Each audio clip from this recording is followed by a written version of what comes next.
Arqueología Espiritual de la Nación. Bienvenido, Feli. Bueno, muchísimas gracias. Bueno, es la primera vez que lo hacemos en esta temporada, así que hay algunos cambios. Vamos a intentar viendo ahí qué es lo que pasa. Pero bueno, la idea es, por lo menos en este programa, la idea va a ser buscar llaves para entender algunas cosas de lo que está pasando ahora o del pensamiento político o de la reflexión de lo que está ocurriendo en la actualidad a raíz de búsquedas en el pasado o búsquedas que tengan que ver con relatos, con mitos, con ideas que han ido surgiendo y que han constituido al espíritu de esta nación. Por eso se llama Arqueología Espiritual de la Nación. Presentado eso, dicho esa presentación, hoy la idea era hablar un poco de las aventuras de la China Iron como una excusa para hablar de la política argentina. Y digo eso porque la gente que no leyó el libro se va a quedar sin saber de qué trata el libro, porque voy a contar 2 o 3 cositas nomás y recomiendo mucho su lectura. Las aventuras de la China Iron es una escritura contemporánea, un libro, una novela contemporánea que cuenta las aventuras de la China que queda abandonada por Martín Fierro cuando éste es llevado por la fuerza a la frontera. Entonces va contando la historia de esta China que emprende su propia aventura por las pampas de segunda mitad del siglo XIX.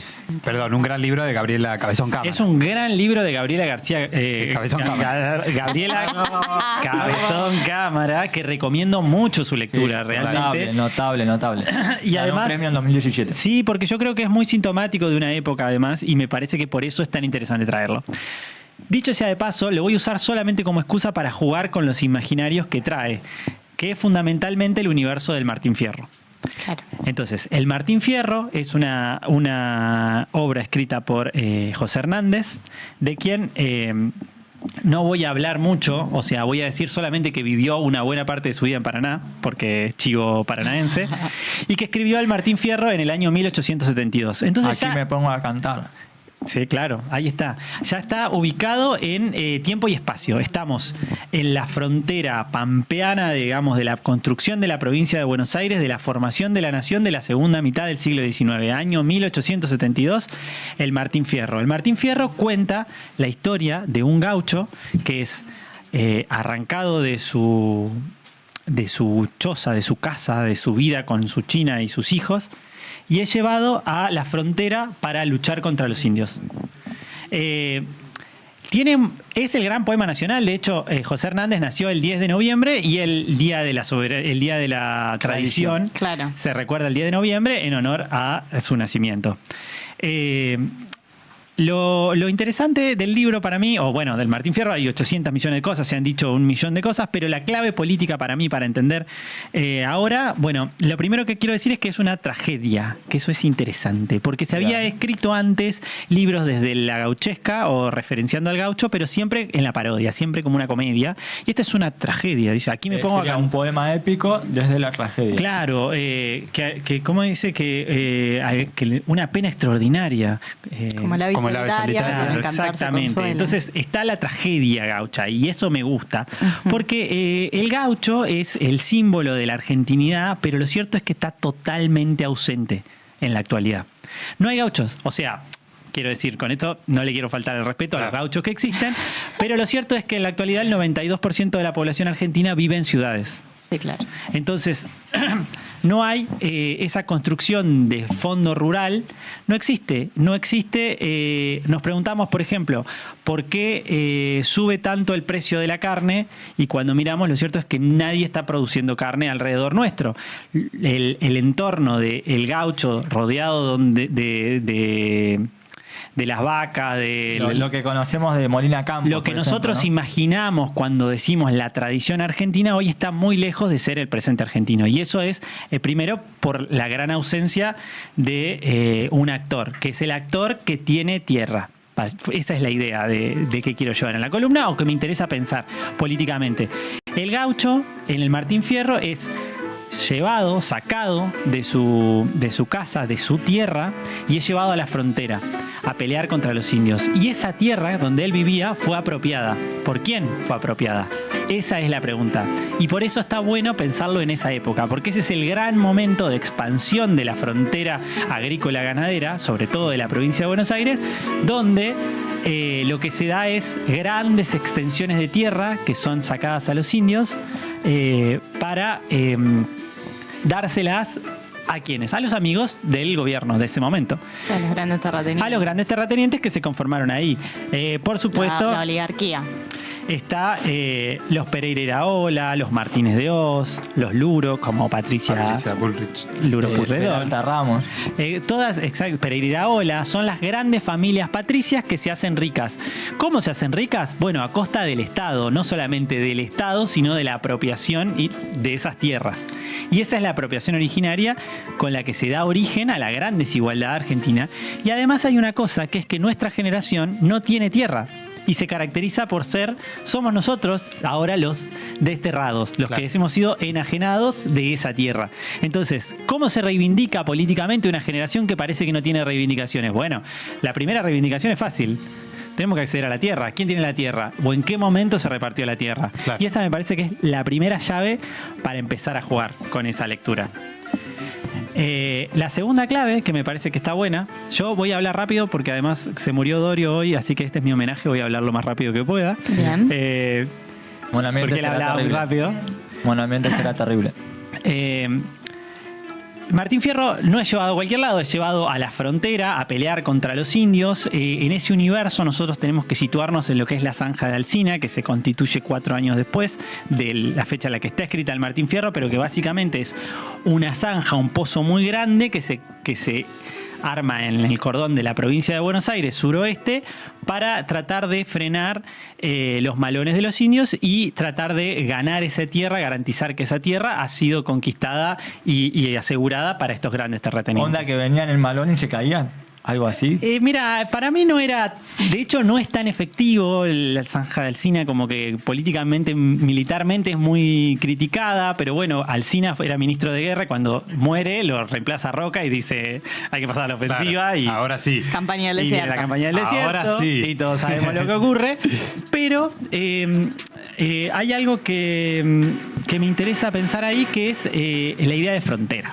Ajá. El pensamiento de frontera. O sea, el Martín Fierro está pensado desde un lugar de frontera, entre que, bueno, obviamente hay un juego de civilización y barbarie, pero también está entre el poder central y el poder originario, en la Huel Mapu, que estaba organizada, y que hay varios códigos que me gustan ahí. Algunos pueden ser, por ejemplo, como que ocultar, o sea, pensar solamente en el malón implica no pensar en los términos de paz, que en realidad hay muchos acuerdos de paz.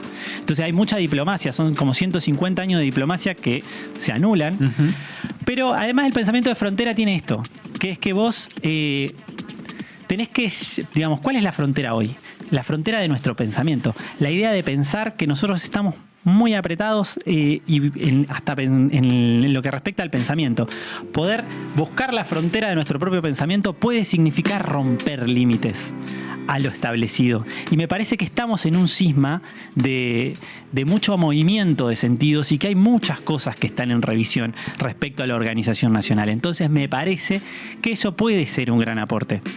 Esa es la segunda llave para mí, el pensamiento de frontera. Vamos de nuevo. El primer pensamiento es demográfico, es territorial, es de población. O sea, es como, loco, ¿cómo puede ser que somos 17 millones de personas viviendo en la provincia de Buenos Aires, pero 15 viven en el Gran Buenos Aires? Y el resto de la provincia, que es gigante, está muchísimo, digamos, está conquistado el desierto, por decirlo de una manera. Claro. Está como, se ha logrado ese avance. ¿Qué hay en ese desierto? Soja. Claro. Sí, Por supuesto, claro. no hay ningún Sí, misterio acá. además hay pocos dueños de esas tierras. Exactamente. Entonces tenemos mucha gente sin tierra y poca gente con muchísima extensión de tierra. Y esa es la primera clave. La segunda clave puede ser este pensamiento de frontera para buscar otro diálogo. Pero hay una tercera clave que a mí me interesa y que tiene que ver con un aire, digamos, que es como el aire del desierto. que uno se imagina a la China Iron yendo en su carreta durante el siglo XIX y se imagina la planicie, la llanura y ese pensamiento del desierto necesariamente es un pensamiento espacial, es pensar el espacio. Y la política tiene dificultad para mí, o por lo menos la izquierda, los movimientos populares, tienen dificultad para pensar el espacio. Siempre piensan la política en términos de historia y el vector de la historia y no tanto el vector del espacio. Que el espacio es mirar alrededor nuestro, qué es lo que está fallando, dónde está. Digo, nosotros hablamos de distribución de la riqueza, pero nunca hablamos, o sea, siempre pensamos en términos de plata y no en términos de la riqueza concreta que puede ser la tierra, por ejemplo. Y además, cuando nosotros pensamos en términos de espacio, cualquier conquista, cualquier discusión que se dé es en términos de territorio. Entonces, volvemos a la conversación territorial, que creo que es un poco lo que nos está faltando en esta época. Sí, hablar de soberanía en algún punto también, ¿no? Sí, recontra. Acá meto un chivo, sí, por favor, porque se habló un poco de la provincia de Buenos Aires, pero tenemos un montón de provincias en nuestro país. Y hace poco tuve el privilegio, porque hoy es un privilegio, de viajar al sur, acá mi amigo también. Y es eso, por un lado impresionante la cantidad de tierra que hay y de recursos que hay ahí, y también la apropiación por parte de extranjeros no latinos, sino muy europeos, de todas esas tierras, como Lewis, ¿no? Por ejemplo. Entonces ahí también hay una cuestión de que quienes tienen la tierra incluso no son, también son grandes terratenientes de nuestro país, pero también son grandes terratenientes extranjeros. Por supuesto. Que vienen a apropiarse de lo nuestro, digamos. Ahí hablar de soberanía me parece que es interesante. Sí, ni hablar. Y también esto me despierta a pensar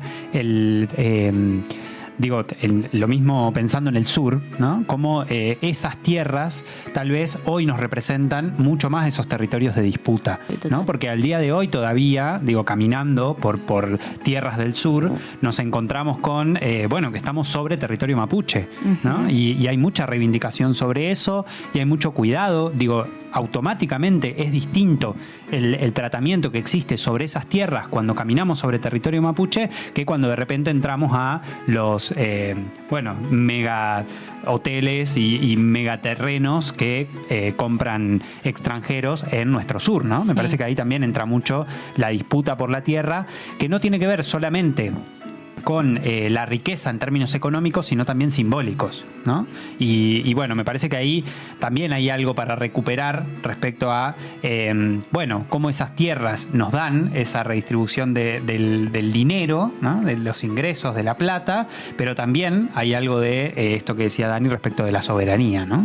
Absolutamente. Y hay una cosa que también me parece que es clave, que viene de la mano con esto y con el pensamiento espacial, que es pensar que la mayoría de las culturas, de los países, de las civilizaciones, piensan la historia del lugar, piensan la historia del territorio. Entonces uno dice, bueno, ¿cómo es la historia de España? Y la historia de España, y primero llegan los íberos, son los primeros, primero llegan los primeros homínidos, de a poco van poblando, se forman los íberos y los conquistan los romanos. Y luego se va dando... Árabes. Bueno, sí, los conquistan los árabes, los romanos, se va dando una superposición de capas sobre un territorio, pero lo que uno cuenta es la historia de un lugar. En cambio, cuando nosotros contamos la historia argentina, contamos la historia de la expansión de la ciudad de Buenos Aires. Claro. Y no contamos la historia del lugar. Porque incluso yo digo, bueno, ¿cuál es la fecha más antigua que uno se anima a decir de acá, que conoce? Y uno dice, bueno, 1810. Bien, perfecto. Y antes de eso, no sé, 1700, la creación del virreinato. Pero sabemos que, no sé, en Córdoba ya estaba fundada, digamos, ya estaba la Universidad de Córdoba, es del 1600. 1536, si mal no recuerdo. Claro, bueno, por ahí. O Santiago del Estero también. Lo que quiero decir es que hay muchísimos datos, pero no forman parte de nuestra recopilación, porque para nosotros Argentina es lo que ocurrió de 1810 para adelante. Claro. Sí, claro. Ahora, No tiene gollete. en nuestro país hace 13.000 años que vive gente. Sí, y también hay algo ahí de la identidad, como de la construcción de esa historia a partir de la negación de otras identidades, como decía Luisen, pero también como, bueno, reivindicar lo criollo o empezar a hablar de otra construcción más colonizada de la identidad argentina, que supuestamente arranca ahí y mucho antes pasó muchas otras cosas. Digo, también como esta discusión del descubrimiento de América no es un descubrimiento porque ahí ya había algo sucediendo. Como desde esa clave también de pensar nuestra identidad desde esos lugares. Bien, sí, por supuesto, absolutamente. Y de hecho, bueno, me da pie esto también para decir, y con esto último y con esto ya vamos cerrando, pero hoy hablábamos del pensamiento de la frontera, ¿no? Y el gaucho incluso es un personaje de frontera, porque es un personaje que no es ni del todo criollo ni del todo indio, claro, pero vive ahí en el entre.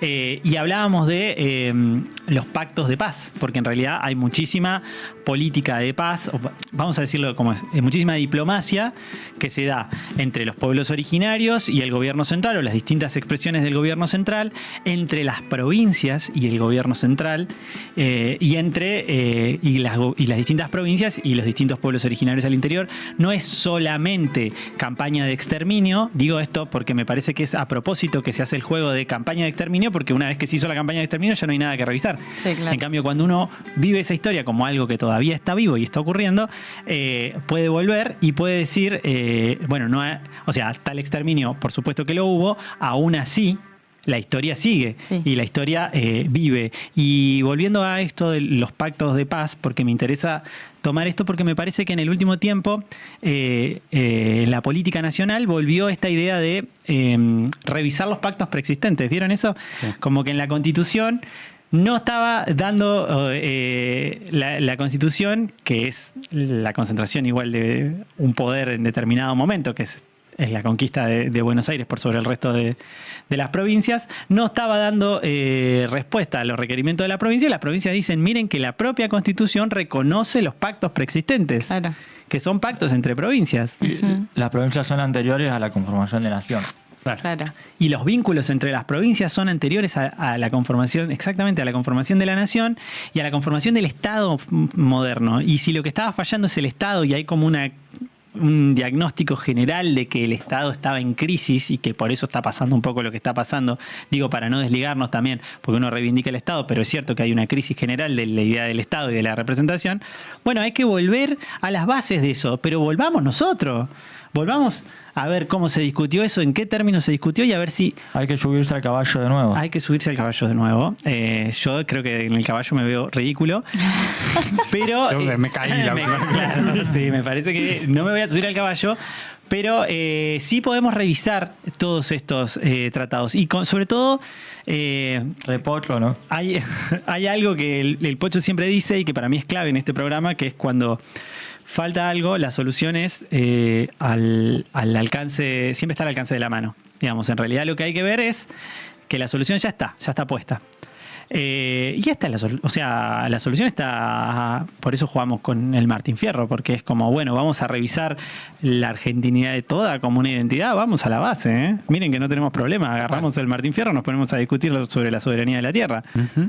Sí, tal cual. Y también un poco esto de repensar ese ser nacional.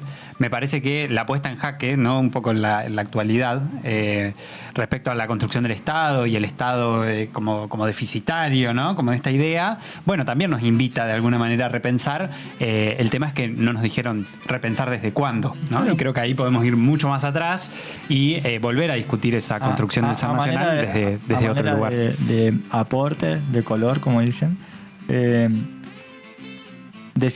Hemos dicho el programa anterior, el futuro es ancestral. Algo de eso, ¿no? Las respuestas para el futuro están atrás. Y hay mucha sabiduría que recoger. Eso por un lado. Y ahora hay todo un despelote con las nuevas formas con los territorios de los vínculos, porque también podemos ir por ahí. Algo del terreno y territorio de los vínculos. Y hoy está el poliamor y no sé cuánto más, que parecen discusiones bastante recientes en las nuevas generaciones. De repente pude conocer que claro, lo cuenta Borges en la historia de su abuela. Su abuela era inglesa y bueno, la raptan perdón por spoilear, pero la raptan los malones. Occidente entonces se organiza y va a buscar a la abuela cuando la van a buscar le dicen, no, hijo, yo me quedo acá, yo me quedo con la poligamia. Ah, Entonces rompió la frontera, rompió con Occidente, con los gauchos que fueron a buscarla. Y digo, no, yo me quedo en el malón, bancando la poligamia. Me encanta. Me encanta. Muy buena historia. Acá nos dicen desde producción que parece que tenemos un mensaje. ¿Puede ser? ay, tenemos otro audio para escuchar. Sí, no hay audio, pero mirá. Ay, me yo te vuelvo leo. loco. Ay, a ver, Baby Pacha. Para Felipe. Concepto erróneo de la distribución de la riqueza que los movimientos sociales manejan. ¿Leyó acaso la consigna de las 3T? Tierra, techo, trabajo. ¿No era Tini, Tini, Tini? Pensé que era Tiene. Yo te iba a decir que estábamos planteando una discusión muy Grabois acá. Con esta cuestión de la tierra. Todo bien con el compañero de Grabois, los miro. Le mandamos un beso. Sí, absolutamente. Y está dando una discusión. No, no le mandamos, le sacamos el beso que le acabamos de mandar, pedimos disculpas. Bueno, le mandamos un afecto, ¿está bien? A Nati Saracho le podemos mandar, que la quiero mucho. Sí. Pero bueno, que tiene que ver con esto, ¿no? La tierra es de quien la trabaja y todo ese otro cacho. Guarda, porque en el comentario ahí pedimos una ampliación. Está. Pedimos una Igual- ampliación del comentario. Pedimos la ampliación, por supuesto, pero nos estamos Igual quedando no sin aclares tiempo. que Nos oscurece. estamos Así quedando sin que, tiempo. Feli, muchas gracias. No. Muchísimas Impresionante gracias. la columna. Gracias a ustedes por la invitación, muy lindo programa que tienen acá armado. La verdad estuvo precioso. No, impresionante. La pasé bomba. Y para mí es muy importante que volvamos a estas discusiones y mucho más si lo podemos hacer vinculándolo con la literatura argentina, que me parece que muchas veces trae algo de esas respuestas a las preguntas que a veces nos hacemos, ¿no? Sí, totalmente.